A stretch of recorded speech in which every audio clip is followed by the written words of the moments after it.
Hello and welcome to Everybody Has a Story with Jeff Seltzer. I am your host, Jeff Seltzer. If you listen or watch every week, thank you so much. It really, really means a lot to me, and I appreciate it. If you're new to the pod, thank you so much for giving it a shot and checking it out. I think you'll have a lot of fun and enjoy the ride on this journey that we're going on. If you want to tell me what you think about the show, or if you want to be a guest on a future episode, check out Instagram at Everybody Has a Story Pod. Send us a DM, leave a comment, whatever works for you. Reach out, let us know. Additionally, you can email us directly at everybodyhasastorypod@gmail.com. You can check out my personal Instagram at Seltzer77. You can check out all things Jeff Seltzer at jeffseltzer.com. A few things I want to go over before introducing our guest for the week. So firstly, for those of you that aren't aware or didn't see it on social media about a week and a half ago, this podcast, Everybody Has a Story with Jeff Seltzer, now officially has an IMDb page. Super exciting stuff. For those of you that aren't aware, IMDb stands for the Internet Movie Database. So you can go to the website and find out anything you want about pretty much any actor, any actress, any TV show, movie, any kind of media for the most part. So if you went in and typed in Ryan Reynolds, it would tell you everything about his bio, any show he's ever been in, movie he's ever been in, things like that. Or if you typed in, I don't know, Back to the Future Part 1, it'll show you who was in the movie, any trivia about the movie, any connections, things like that. So taking a step back, years ago, back in the mid-90s when I was in college, IMDb.com was one of the first websites that I ever went to. And it was a lot of fun. Really enjoyed just the fact that, I had all this information at my fingertips about any movie or TV show that I've ever seen before. Nowadays, it's probably not as exciting because, everyone's got cell phones and all sorts of stuff. But back then, the internet was still pretty new. So just getting all that information in one place was really cool. Now, fast forwarding to today, being that Everybody Has a Story with Jeff Seltzer is a podcast and is, I guess, technically considered media, I was able to set up a website or set up an IMDb page for this podcast, which is super cool. So along with having a IMDb page for this podcast, I then was able to set up an IMDb page for myself, which for me is super, super cool. It's kind of a bucket list item that I didn't even realize that I had previously. So I was able to set up the podcast, then I was able to set up myself, and then I was able to set up every single episode the show's ever had, going backwards and then going forwards. I will continue to.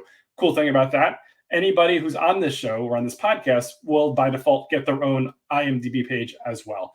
So anybody out there who's ever wanted an IMDb page and wants to be a podcast guest, reach out to me, let me know. Let's talk about something fun, and you'll get your own page, which is super cool. You can keep it basic and not do anything with it. Or if you check out my IMDb page, type in Jeff Seltzer. I'm apparently the second Jeff Seltzer.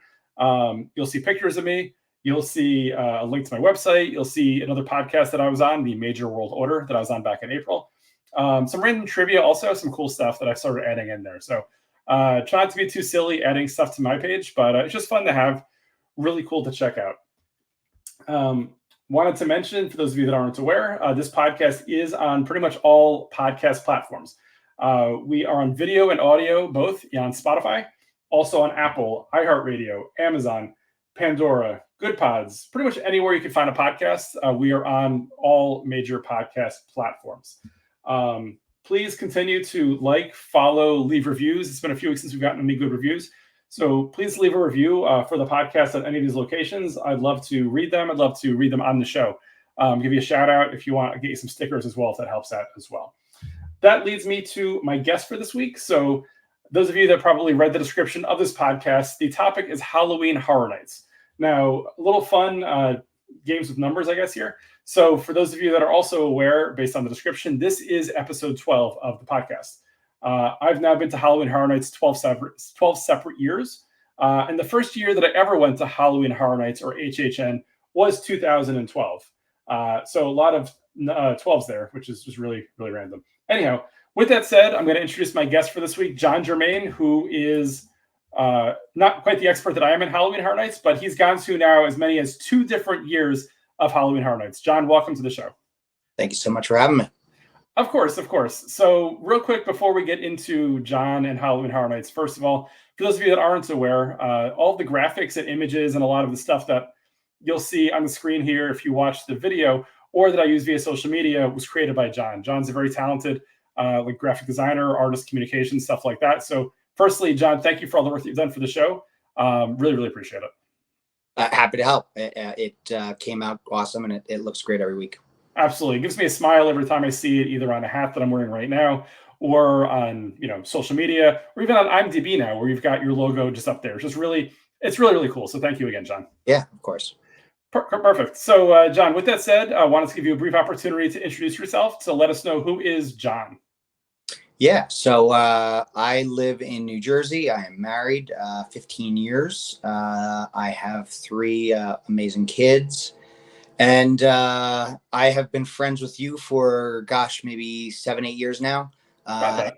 Somehow you talked me into going to a haunted house, I guess. I want to say 2 years ago, because we went to the one in upstate New York, right? Yes. And that sort of led into our horror nights uh, the last 2 years that we've gone, actually. And I just want to be very upfront with everybody. I am terrified of haunted houses. So getting me into the situation is very funny and ironic at the same time. Awesome. Well, John, first of all, thank you for sharing. Secondly, I'll say, I mean, much like the concept of this podcast, where for me, it's all about getting myself out of my comfort zone. I think I've done a really good job of getting you out of your comfort zone also with haunted houses the last few years, right? As you said, we went to upstate New York about 2 years ago. You Yep. loved it so much that you went with me to Florida now 2 years in a row. Obviously a very different experience going to your local haunted house versus going to a Universal Studios haunted house, which, for me, I enjoy them all, right? Like I enjoy the local scare. It feels a little more real, I guess. Feels like something bad could potentially happen, but you don't think it really will happen. Versus going to Universal Studios, where you recognize it's owned by, Xfinity, Comcast, NBC, and nothing will happen, right? You're in a very safe place. And for the most part, it looks scary and you might kind of feel it, but for the most part, you don't really have any, fear that you're not going to make it out, right?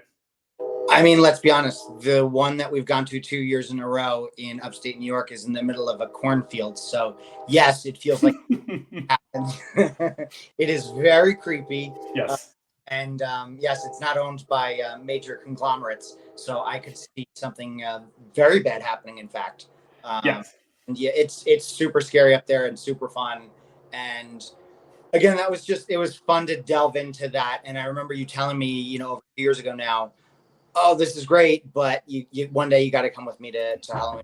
And that was sort of the genesis of like, oh, that could be kind of fun, because you kept telling me like, yeah, this is neat. This is homegrown. This is interesting. But when you put some money behind it, as you see with Halloween Horror Nights and Universal, you can really build, a beast. And in fact, 10 beasts every year, right? 10 different houses, and Yes. each with their own personalities and customizations and different surprises. So when you see that, it can really be very, very interesting, because it just becomes this limitless way of scaring the heck out of people. Yeah, absolutely. So thank you for sharing, John. Appreciate that. So for those of you that are, let's say, lesser aware about Halloween Horror Nights, so I think I mentioned earlier, maybe I didn't. Universal Studios, there are, I believe, 4 of them in the world, and each of them between September and October have a Halloween Horror Nights. For the most part, historically, they go about 5. They call IP versus 5 originals. So 5 IP would be intellectual property. So something based off of like a real movie or TV show. So in years past, I've had haunted houses for like Halloween, Nightmare on Elm Street, House of a Thousand Corpses, Ghostbusters, Stranger Things, stuff like that. So that's what you would consider to be IP, or things that they have to license. On the flip side, they oftentimes will have about half of the houses are original houses, so things that aren't necessarily real, but they make it scary or goofy, or they do something to kind of like make it fun. So for example, this year, one of the houses, actually one of my favorite ones, that was an original house, was called Slaughter Cinema. So for those of you that aren't aware, back in like the 70s and 80s, at movie theaters, they'd often have something called Grindhouse. They made some remakes from a couple years ago, where basically it's like a real, I don't know, ridiculous looking horror movie that it feels like a throwback, right? It could be grainy feeling, but it's just kind of based on kind of nothing, right? So the Slaughter Cinema house that they ran, they basically had like 8 or 9 different like houses within a house. So each room had a different gimmick, had a different theme, and it was different than traditional haunted houses at Universal Studios. Basically, you didn't really walk through like a story or walk through like a world. Basically, you walked into a room, you saw something, walked into another room, you saw something else. So it was definitely interesting. What I'll say is historically as well, they've done a Slaughter Cinema in the past too, and sometimes they'll use them as a test to see which rooms are the best and then make a full house out of them. John, you didn't see Slaughter Cinema 1 a few years ago, but you did experience Slaughter Cinema 2 this year. How would you describe it, or kind of like what were your thoughts? Like you said, it's a throwback, which is super fun. So you get that very authentic feeling of like a Chainsaw Massacre type movie from the 70s, right? Yeah. And they just do such a phenomenal job of, and all of the houses do it, of encompassing you into these areas, and you feel like you are involved in every aspect as you're walking. And for people who are sort of new to Halloween Horror Nights and or going through haunted houses, it probably takes about 3 minutes to go through one. Does that sound about right? Would you say 3 minutes on par? That's about right. Yeah, I would agree with that. So you are in a very confined space. It is very dark. There are different things coming at you, different scare characters, actors jumping out at you, different techniques, different special effects. So you are very enveloped in what's happening through that 3 minute process. And, for somebody like me who hasn't been, going to Halloween Horror Nights for well over a decade, it's terrifying. It's anxiety ridden. It's everything you can imagine if you're really, really scared.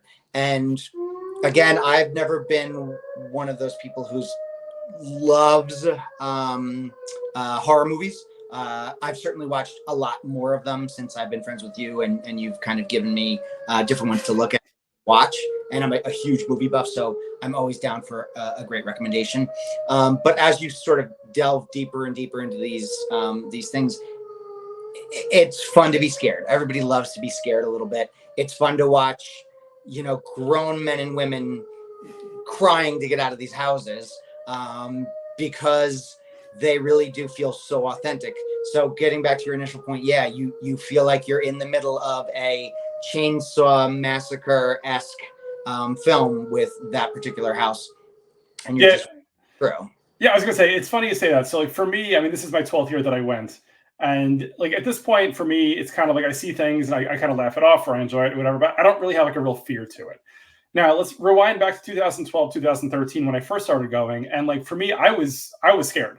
Like even though I recognize like, hey, nothing bad can happen, like things are jumping out of different places. You don't see what's going on. You don't fully understand or recognize what's happening. So first couple of years, absolutely.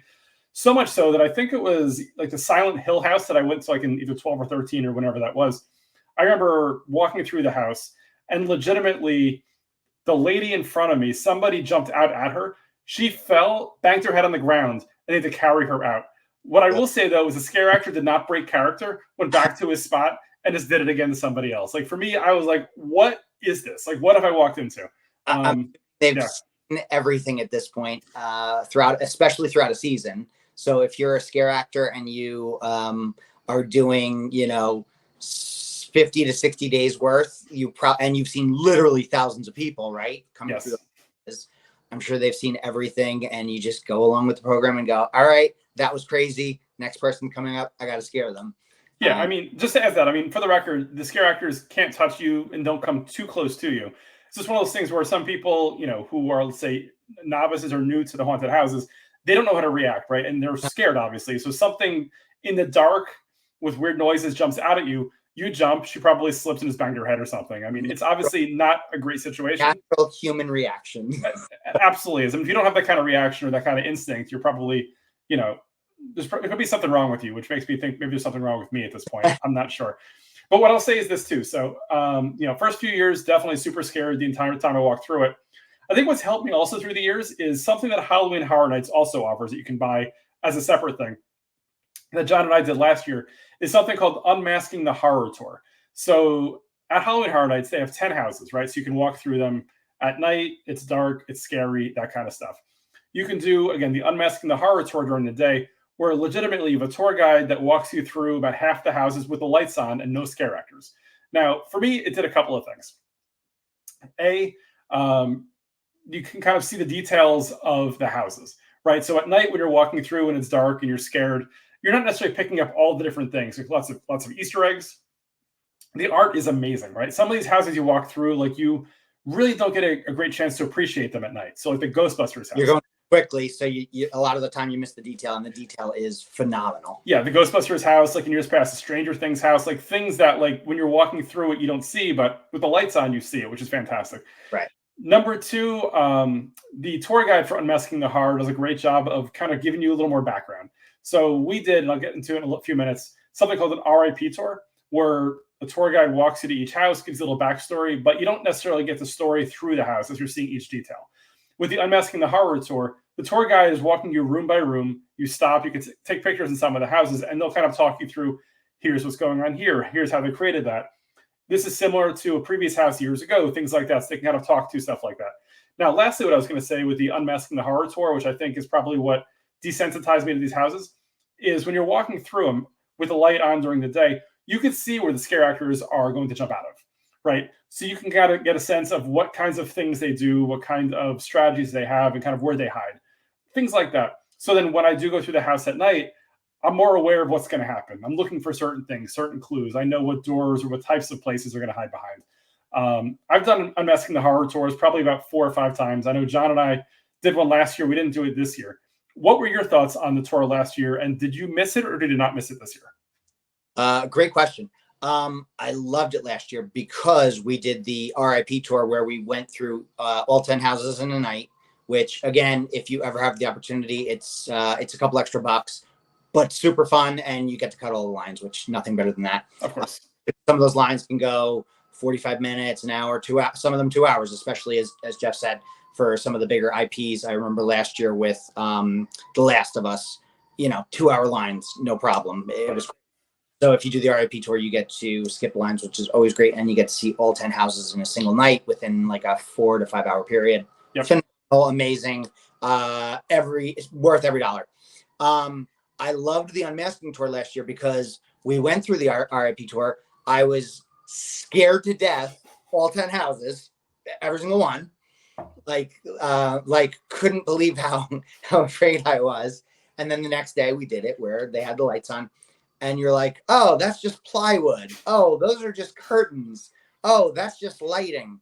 So to see them use all the special effects is really, really neat because you're seeing them break down these houses. And I know the tour guide last year was talking about one of their designers who's like this wonderkind young guy. I think he's in his 20s, and he like draws out I guess he does 1 or 2 houses a year. He draws out the plans of his houses.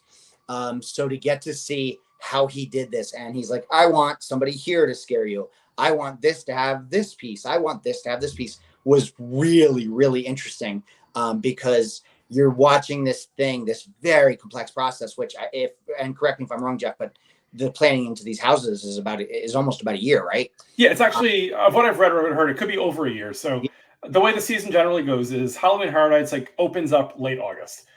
Those houses begin production sometime in early that year. So for the most part, Horror Nights ends in October, November, and almost immediately they break down this year's houses, and very soon after they start building the next year's houses. But with that said, from pre-production perspective, as it is, we're sitting right now in late September, I get the sense they already have at least half of next year's houses kind of pre-produced and at least, aligned to, right? They have to talk to different movie studios. They have to internally figure things out. These things are multi-million-dollar houses. The amount of investment they put into each house is ridiculous. If you go in and see some of the facades they have, it looks like a legitimate house or building and such, which blows me away that they do it so great. It looks awesome.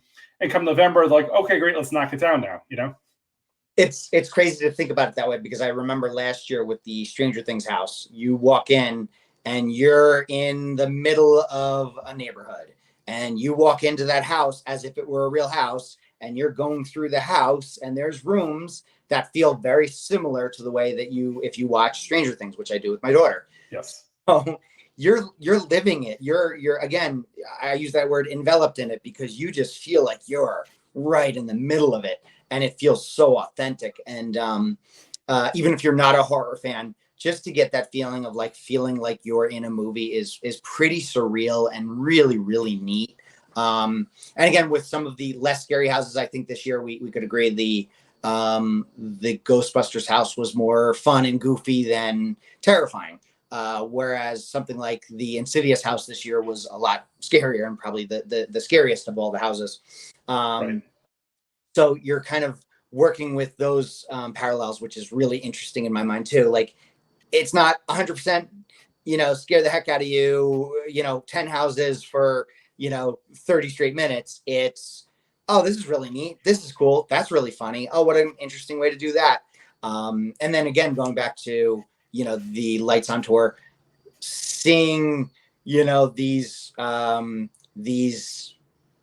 don't even know what you want to call them, but like, I want to say dummies, but they're not dummies, but like figures on the ground that are playing Sure. characters, or animatronics, or, all the different stuff they use. Because God, they use so many, props. When you see them on the ground, it feels less frightening because all of a sudden lights are on, they're not moving, they're not doing this. And it's so interesting to see it from that perspective, just because the effects are so neat, and you see the time and the love that the creators put into these things, because they have to be the biggest fans of all, to come up with these insane contraptions and creations and characters. It makes you wonder, if they're having nightmares every night thinking about all these crazy things. Some of the stuff they threw at us last year, especially last year, was really, really scary. Some of the things they threw at you, were just like, who's sick enough to think of some of this stuff? Which is fun. Yeah. So to your point, you mentioned a couple of the houses that were scarier and whatever else like that. I'll say this is my personal view. So as I mentioned before, usually they have about half IP and half original. This year, they had 3 IP and 7 original. Me personally, I prefer the IP or the intellectual property houses because it's easier for me to get psyched up and like excited for them, right? Agreed. So Stranger Things, Last of Us, things like that. Like, I've watched the shows, I've watched the movies, things like that.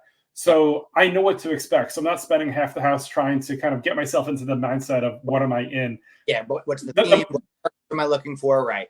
Yeah, the moment I walk into it, I'm like, okay, this is The Last of Us. This is fantastic. It's not living through, or totally, or Us, or House of a Thousand Corpses, or some of the other favorite houses I've had in the past. Like, I'm right away into it, and I could watch the movie even on like the flight on the way down to get myself hyped for it.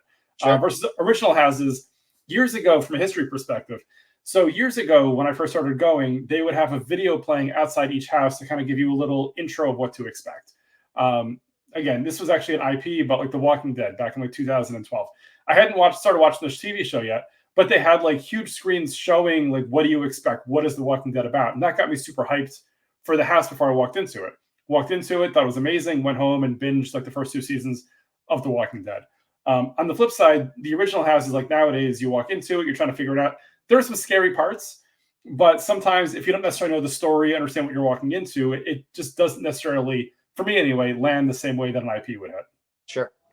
I totally agree. And it's that age-old thing of when you're with your significant other or your family or your whatever it may be, and somebody goes, let's watch a new movie, and you kind of go, how about we watch this, which we've seen 1,000 times. Sure. You love that comfort, right?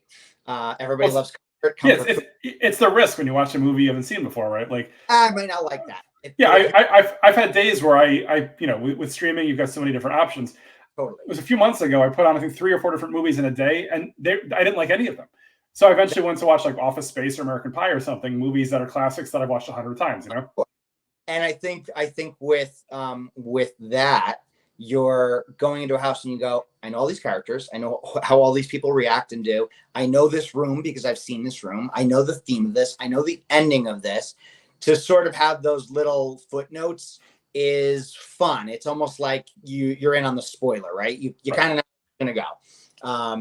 And that's the fun thing about when they did Stranger Things last year, because thematically they went through like 5, 6, 7 episodes of that season, which must have been season, I'm going to say 4 or 5.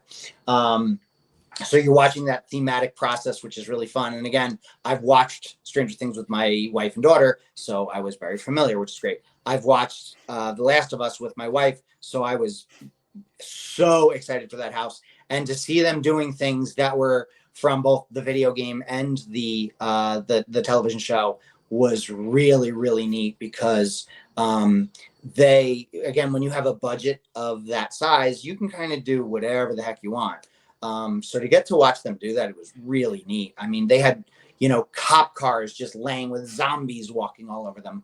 It was really over the top, and it just was a fun way for a fan to come in and go, oh my God, I'm in this world. I don't think for a second that I am not in this world. I feel like a zombie is going to come get me. I feel like the police are shooting behind me. It was really interesting.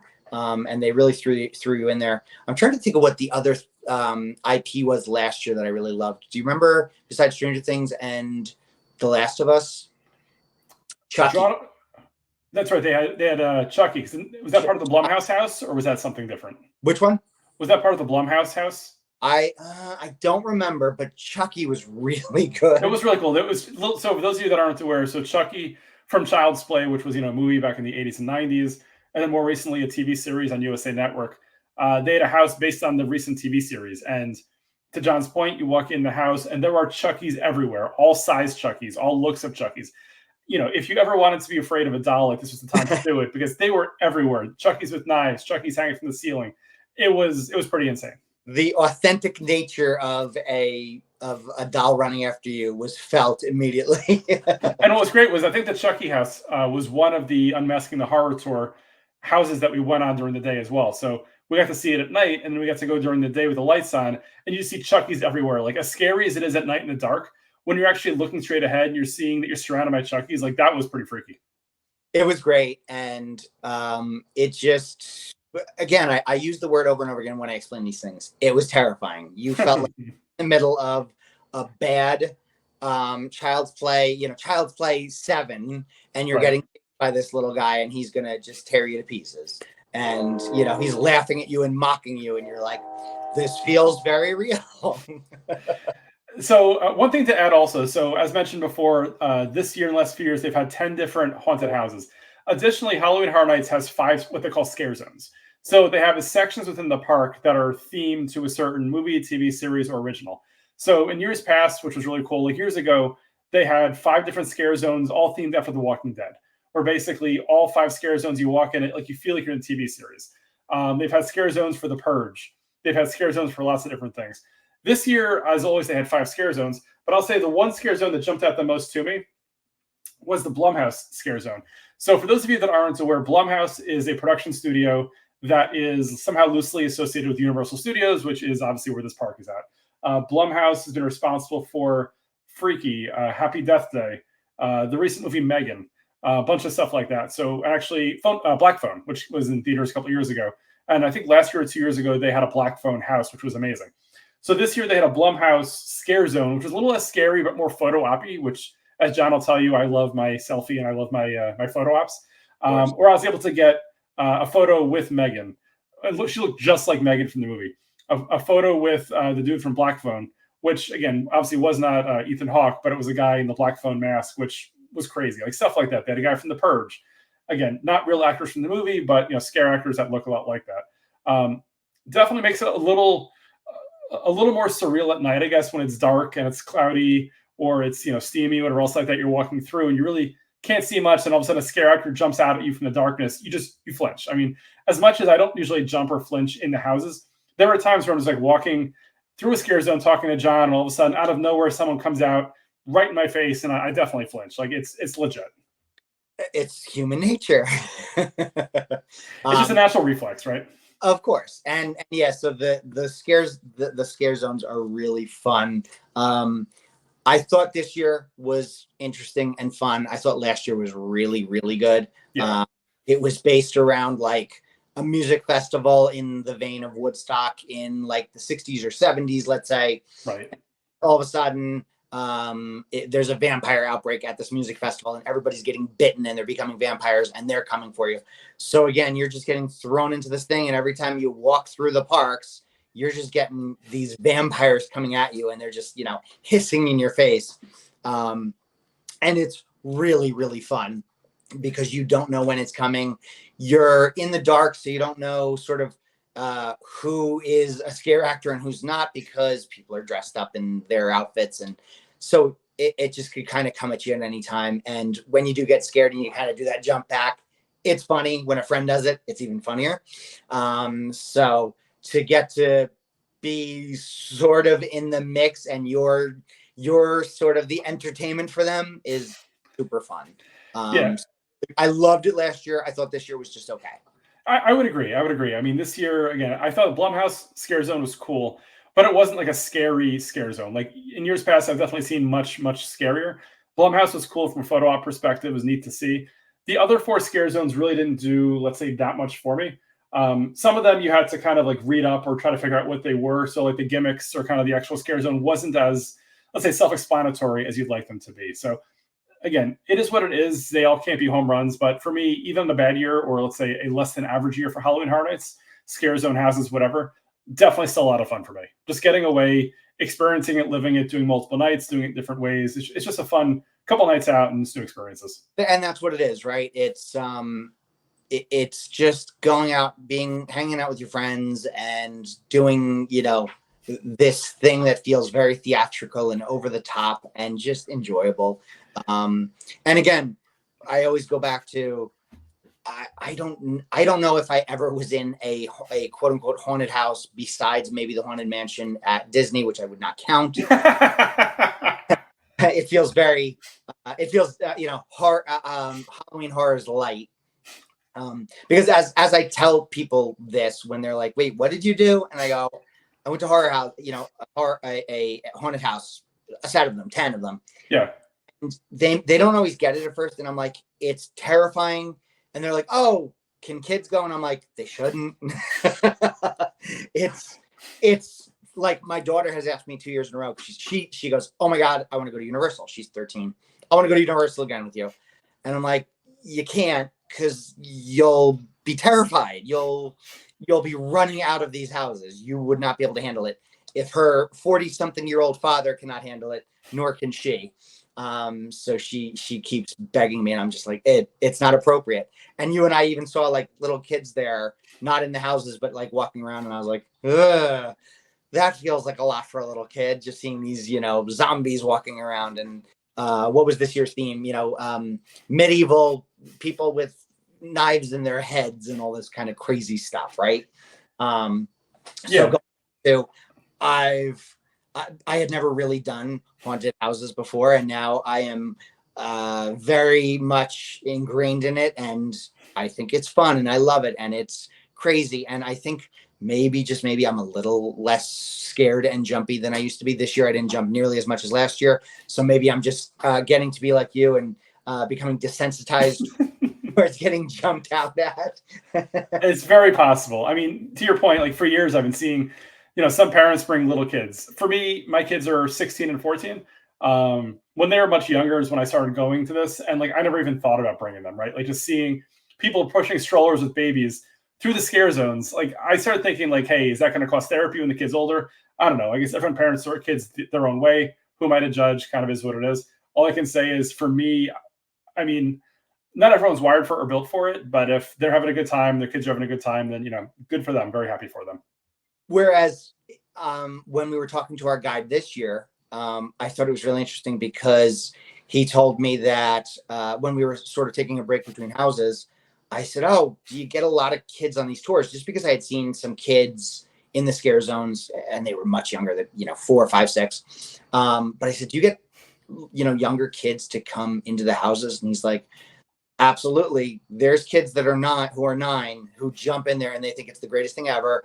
They go through all 10 houses. They love it. And they couldn't be more excited. And then he's like, there's the flip side of that where, parents pay a lot of money to send their kids through the houses. We take the tour, the rep tour, which is a couple extra bucks to walk through all of them without having to wait. And he's like, by the first house, the kid is done. Right. 10, 11 years old. They're done. They can't handle it. They got to get out of there. So it's all about, what kind of kid you have, right? Some kids absolutely love this and they're totally fine. And I know some adults who are in their 40s who are like, I was talking to a friend today she was telling me, she's like, I could never do that. I would be too scared. My heart would be jumping. I would drop dead of a heart attack. Right. So it's all about sort of, is this something you like or not? And if you really, really like it, Halloween Horror Nights is the premiere. You got to go to it. It's super fun. It's you see the time, the creativity, the investment, the money, everything is put in there, right? You have these 10, just phenomenal. Yeah. But if it's not for you, go hang out on the rides because you're not going to enjoy it. Yeah, no, absolutely. I mean, for me, I would never like force or even really pressure someone to go with me, because I'm like, if they're going into it and they're not excited at the beginning, it's going to be a bad time for everybody involved, right? Like, I'm not going to have a good time. It's not going to be anxious and scared for the other person. The other person's not going to be happy, so it's not the way it's going to be. My friends Chelsea and Jay, who live down in the Florida, in the Orlando area, for years, Jay absolutely loves Halloween Horror Nights. Chelsea doesn't like it so much.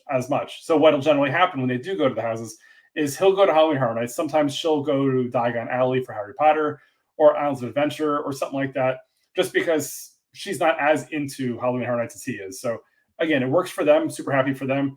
Again, for me, I would never force anyone or pressure someone to, just because, again, it's not for everybody, as John had said. And yeah, again, just because I know Jay and Chelsea, the level of anxiety as you're going through that, as you're waiting on houses, going through houses, waiting on houses, the anxiety's building the entire time. So it kind of gets to you a little bit. And I would think if you're not really, really into it, by like house 2, your nerves are kind of shot. Yes. So you probably don't want to go to house 3. No.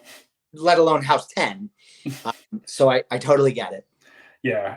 One thing I wanted to mention was, so earlier we mentioned the RIP tour. So there are multiple ways to, I guess, experience Halloween Horror Nights. So the least expensive way is the basic ticket. So you buy a ticket, you go in, and you wait in each line. Now, what I'll say is, being that I live in New Jersey and I come down for a couple days a year, I want to make sure I experience every house as much as I can. First couple of years, I started going down there back in 2012. I went for one night, went to Halloween Horror Nights. I'd be lucky if I hit 4 or 5 houses tops. So I definitely left a lot of houses on the table. The next level up they offer is something called Express, which is pretty much as it sounds. It works like a fast pass or a lightning lane or whatever for Halloween Horror Nights. So you still have to buy the basic ticket to get in. But if you get the Express, you basically get to go on the shorter lines. Still not guaranteed to go through every house if it's a crowded night, but you'll probably cut your line times in half to about a third, which is still pretty good. The third way, which is by far the best, but also the most expensive way to do it, is what John referred to before as the RIP tour, which is their play on a VIP tour, right? So it's the RIP tour. You still have to buy your ticket to the park. You do not have to buy an express pass, but it's kind of a more premium experience. So you get in, they take you into Cafe La Bamba, which has a bunch of catered food and non-alcoholic drinks or alcoholic drinks to purchase. You get a tour guide who then walks you basically to the front of the line for each house. He gives you a little backstory in each house. You experience it. You could do all 10 houses in the night. He also takes you through all 5 scare zones, as well as the show, which we didn't mention before, but you get fantastic seats for the show, which is awesome. It's usually like a music, dance, some kind of like, next level, like either scary or magic, whatever show. Really cool. They've been doing it for years. Last couple of years, they've had one theme where it's kind of like a fantasy dream sequence.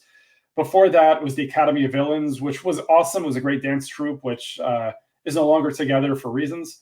And before that, they always had the Bill and Ted's show, which was based off of the old Bill and Ted's Excellent Adventure movies, which was amazing, right? Basically, it was 30 minutes of them where they're kind of making fun of pop culture, Disney, and stuff like that. So you get into the show that they have there as well. That's something where in 5 hours, you get to hit all 10 houses, all 5 scare zones, and the show. Plus, you get some food. Again, super pricey. But it's the only way that if you're only down for a night, you get to experience everything about it. I often joke that, in retirement or years from now, my plan is to live down in the Orlando area. At which point, I think my Halloween Horror Nights experiences will probably be a little different than they are today, right? So right now, I go down for a couple of days a year, so I have to experience as much as I can over that short amount of time. When I live in the area, I kind of foresee a time where I can kind of, get a Halloween Horror Nights season ticket, as they sell, like the Rush of Fear, I think it's called.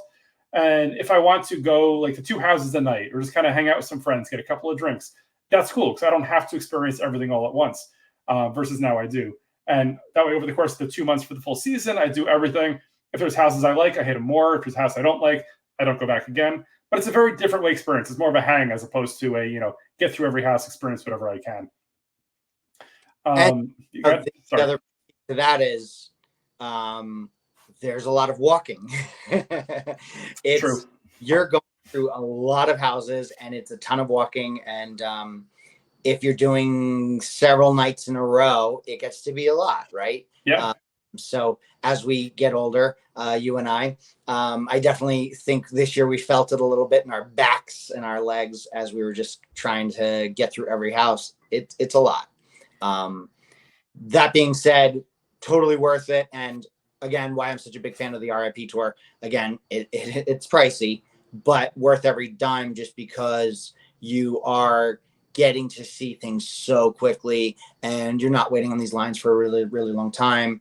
And again, for folks like us who are, traveling all the way down to Florida and or Los Angeles to see these houses, it cuts that in half, right? So that we can kind of see everything in an expedited way, which is always wonderful.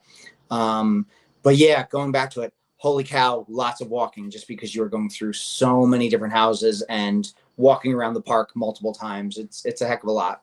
Yeah, it's a great call out. I mean, I think I mentioned earlier, today is, or when this podcast drops, will be my 47th birthday. I've been doing this for 12 years now, or 13 years. So I was, 33, 34 when I first started.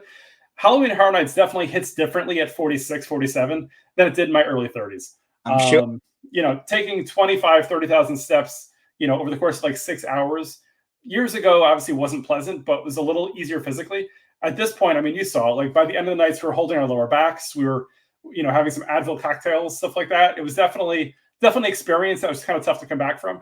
And with that said, when I get older and retire and live in the Florida area, I don't know that I'll physically be able to do 10 houses a night because, when I'm in my, say, late 50s, early 60s, who knows what condition Jeff Seltzer will be in, right? So we'll see what happens. Maybe pacing myself is the way to go.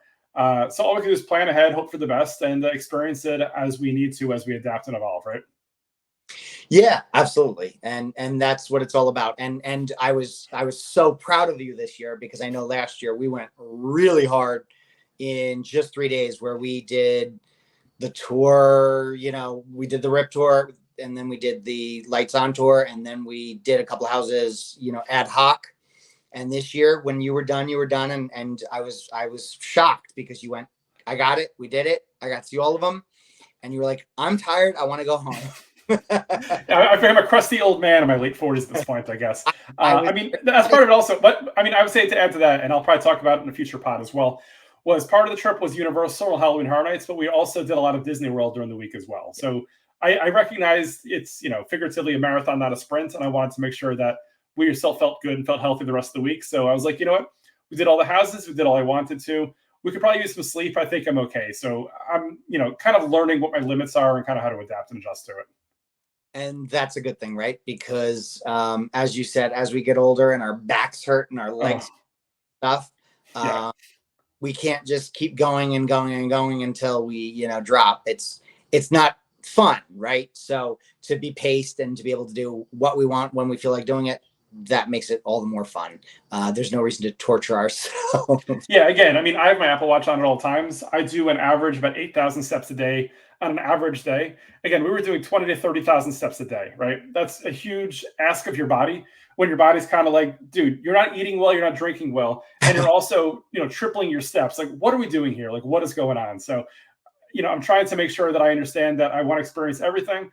I want to experience it the right way. And so just pacing myself as I need to. The body breakdown is very real. So I'm glad we were able to pace ourselves and enjoy everything thoroughly, especially in that hot Florida weather, because holy cow, it was really, really hot this year, especially. So that part drains you too. Just the next day we waited on a couple houses just because we had done the RIP tour the day before, and then this time we did we do 3 houses separately? I think we did 2 or 3 houses that second night, but we also kind of walked around. We walked around, had some food, whatever else like that. But again, I think that second night, what did we do? We were going to go to Universal during the day. We ended up just kind of adjusting, and where'd we go? We did something else that day. We slept in, I remember, because the night before we got in at 2 a.m. Yeah. Yeah, that was the other thing. The RIP tour ended at like 1:30 in the morning, which again for us old men was was very late. Um, Yes. yeah, that was pretty crazy. But yeah, the next day I think we woke up late, and then we had to figure out what our next plan of attack was, and because certainly we weren't going to go wait on all 10 houses, because that is not feasible, especially with the time given. Because when does Halloween Horror Nights start? Like 6 o'clock, I believe, something like that. So Yeah. you'd really never be able to, if you were waiting online for every single house, you could never do it in a night without the RIP tour. You'd have to kind of split it over 2 or 3 nights. But yeah, I was proud of us as a team that we were able to say, hey, that was a lot. Let's move on and try something else the next day. Absolutely. Cool. So with that said, John, we've gone through a lot. I appreciate and enjoy the experience. And again, thanks for the second year in a row for joining me for Halloween Horror Nights. Anything else you'd like to add before we call it and to an end for this week? No, just thank you for bringing me into this world. I've had a ton of fun the last 2 years with Halloween Horror Nights. I am a massive fan now. As you know, I asked you during the summer if we have any if we know what themes there are for the houses. Right. And you always give me the hints of what you've heard, which is always fun. And that sort of builds the excitement. So now you've kind of piqued my interest that I can't go back now. So I'm excited to run it back next year and the year after that. We've had a ton of fun, and it's always a good time. Very cool. Well, with that said, John, again, thank you for joining both on the trip as well as on this podcast. Want to thank all the listeners and all the viewers for sticking with me on this journey. Really appreciate it. I've learned a lot, and I'm really enjoying everyone sharing their stories, me sharing my stories. A couple of weeks ago, when I had a solo podcast, really enjoyed that a lot. I'll probably do another solo podcast in the coming weeks. We have some fun guests coming up the next few weeks. I have somebody who used to work for WWE, World Wrestling Entertainment, which I guess, considering the Netflix documentary that came out this week, should be an interesting conversation. Additionally, Megan Fernandez, who joined me in episode 2 to talk Disney World. She's going to be coming on to speak about Mickey's Not So Scary Halloween. So while John and I were both in Florida, we did Halloween Horror Nights for the scary, spooky stuff. We also went to Disney World for Not So Scary Halloween, had some really cool experiences there. So again, lots of cool stuff coming up. Please join us. Let us know what you think. Check us out on Instagram at Everybody Has a Story Pod. DM us, comments, likes, all the fun stuff. Remember, my personal Instagram is Seltzer77 for all things Jeff Seltzer. You can find me over at jeffseltzer.com. And don't forget, as always, you can email the show at everybodyhasastorypod@gmail.com. You want to be a sponsor, you want to give me some money, you want to make fun of my hat, whatever you want to do, here I am. Send me an email. With that said, thank you all so much for joining, and we will see you all next week. Take care.